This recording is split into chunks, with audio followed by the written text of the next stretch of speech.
16শো শতকের শেষে ভারতবর্ষে যখন ইসলামী আদর্শ ক্ষীণ হয়ে পড়ছিল, বলছিলাম মুজাদ্দেদে আলফেসানি রহমাতুল্লাহ আলাইহি এর জীবন কথা, তখন এক মহাপুরুষের আগমন ঘটেছিল যিনি দিনকে নতুন করে জীবন্ত করে তোলেন। তিনি হলেন হযরত মুজাদ্দেদে আলফেসানি রহমাতুল্লাহ আলাইহি।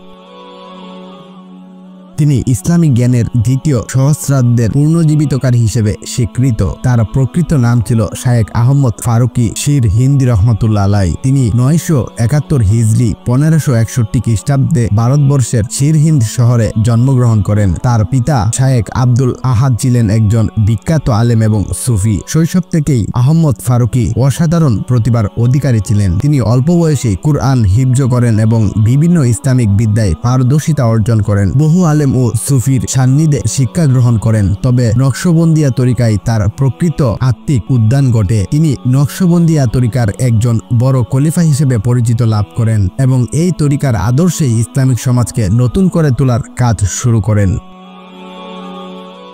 সেই সময়ের মুঘল সম্রাট আকবর দিন ইলাহি নামে একটি নতুন ধর্ম চালু করেছিলেন, যেখানে ইসলাম, হিন্দু ধর্ম ও অন্যান্য ধর্মের মিশ্রণ ছিল। এই বিকৃত মতবাদে বহু মুসলমান বিভ্রান্ত হয়ে পড়েছিল। শায়েখ আহমদ ফারুকি রহমাতুল্লাহ আলাইহি এই নতুন ধর্মের বিপক্ষে অবস্থান নেন এবং সাহসের সাথে এর বিপরীতে ইসলামের মূল আকীদা প্রচার শুরু করেন। তিনি লেখনির মাধ্যমেই ইসলামের মূল বিশ্বাস ও আদর্শ ব্যাখ্যা করেন। তার বিখ্যাত গ্রন্থ মাকতুবাতে ইমাম রাব্বানি বা মাকতুবাতে আলফেসানি হলো একত্রে 3 কণ্ঠে লেখা চিঠিপত্রের সংকলন, যেখানে তিনি তার শিষ্য ও সমসাময়িক আলেমদের ইসলামিক শিক্ষা ও আত্মশুদ্ধির বিষয়ে দিক নির্দেশনা দিয়েছেন। এই গ্রন্থটি আজও বিশ্বজুড়ে সুফি ও ইসলামিক চিন্তাবিদদের জন্য অন্যতম শ্রেষ্ঠ সম্পদ হিসেবে বিবেচিত। সম্রাট জাহাঙ্গীরের সময় শায়েখ আহমেদের দাওয়াহর কাজ আরও প্রসার লাভ করে, তবে তার স্পষ্ট কথা ও ন্যায়ের পক্ষে অবস্থানের জন্য তাকে কারাবরণও করতে হয়েছিল। কিন্তু জাহাঙ্গীর পরবর্তীতে তার প্রজ্ঞা, ধর্মীয়তা ও ব্যক্তিত্বের